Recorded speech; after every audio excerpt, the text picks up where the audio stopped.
শ্রীকৃষ্ণ চৈতন্য প্রভু দাস অনুদাস।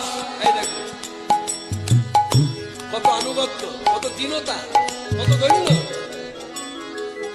বলছে কৃষ্ণের দাস নয়, বলছে গোবিন্দের যারা দাস, তাদের যারা দাস, আমি তাদেরও দাস, অনুদাস।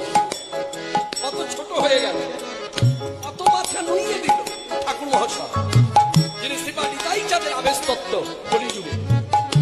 শ্রীকৃষ্ণ চৈতন্য প্রভু দাস অনুদাস, সেবায় অভিলাষ করে নরোত্তম দাস, সেবায় অভিলাষ করে নরোত্তম দাস, নরোত্তম